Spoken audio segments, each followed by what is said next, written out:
Footpath ತೆರವು ಕಾರ್ಯದ ನಡುವೆ ಮತ್ತೊಂದು ಆತಂಕಕಾರಿ ಘಟನೆ ಬೆಳಕಿಗೆ ಬಂದಿದೆ. ಜಿಬಿಎ ಸಿಬ್ಬಂದಿ ತೆರೆದಿಟ್ಟಿದ್ದ ಚೇಂಬರ್ಸ್ಗೆ ಬಿದ್ದು ಬಿಜೆಪಿ ಮುಖಂಡ ಹಾಗೂ ಕರಕುಶಲ ಮಂಡಳಿ ಮಾಜಿ ಅಧ್ಯಕ್ಷ ಬೇಲೂರು ರಾಘವೇಂದ್ರ ಶೆಟ್ಟಿ ಗಾಯಗೊಂಡಿದ್ದಾರೆ.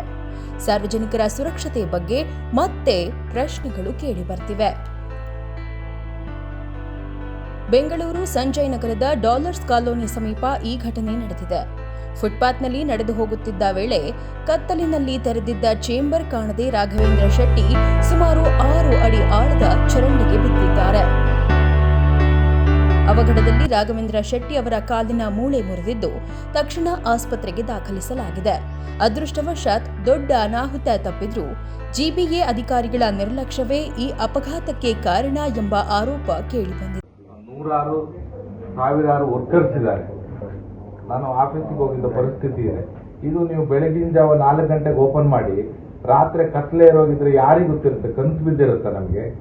ನಾವು ಸೀದಾ ಹೊಂಡಕ್ಕೆ ಬಿದ್ದಾಯಿತು.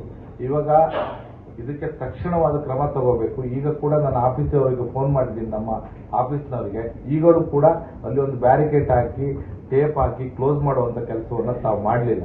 ಇಷ್ಟು ಬೇಜಾರುತನವನ್ನು ತಾವು ಮೆರಿಬೇಡಿ. ಇನ್ನು ನನಗಾದ ಘಟನೆ ಇನ್ನು ಯಾರಿಗೂ ಆಗಬಾರ್ದು ಅನ್ನೋದು ಕೂಡ ನನ್ನ ಮನವಿ ಇದೆ. ಫುಟ್ಪಾತ್ ಅಭಿವೃದ್ಧಿ ಕಾಮಗಾರಿ ವೇಳೆ ಹೂಳು ತೆಗೆದು ಚೇಂಬರ್ಗಳನ್ನು ಸುರಕ್ಷಿತವಾಗಿ ಮುಚ್ಚದೇ ಬಿಟ್ಟಿರುವುದು ಪಾದಚಾರಿಗಳ ಜೀವಕ್ಕೆ ಅಪಾಯ ತಂದೊಡ್ಡುತ್ತಿದೆ ಎಂದು ಸ್ಥಳೀಯರು ಆಕ್ರೋಶ ವ್ಯಕ್ತಪಡಿಸಿದ್ದಾರೆ. ಬೀದಿ ವ್ಯಾಪಾರಿಗಳ ತೆರವಿನ ಜೊತೆಗೆ ಸುರಕ್ಷಿತ ಹಾಗೂ ಸುಸಜ್ಜಿತ ಫುಟ್ಪಾತ್ ನಿರ್ಮಾಣಕ್ಕೂ ಆದ್ಯತೆ ನೀಡಬೇಕು ಎಂದು ಸಾರ್ವಜನಿಕರು ಒತ್ತಾಯಿಸಿದ್ದಾರೆ. ಒಂದು ಜೀವಕ್ಕೆ ಅಪಾಯ ತಂದ ಈ ಘಟನೆ ಬಳಿಕವಾದರೂ ಸಂಬಂಧಪಟ್ಟ ಅಧಿಕಾರಿಗಳು ಎಚ್ಚೆತ್ತುಕೊಂಡು ತೆರೆದಿರುವ ಚೇಂಬರ್ಗಳನ್ನು ತಕ್ಷಣ ಮುಚ್ಚಿ ಪಾದಚಾರಿಗಳ ಸುರಕ್ಷತೆ ಖಚಿತಪಡಿಸಬೇಕೆಂಬುದು ಒತ್ತಾಯ ಕೇಳಿಬರ್ತಿದೆ. ಬೋಸಮ್ಮ, ಪ್ರಗತಿ ಟಿವಿ, ಬೆಂಗಳೂರು.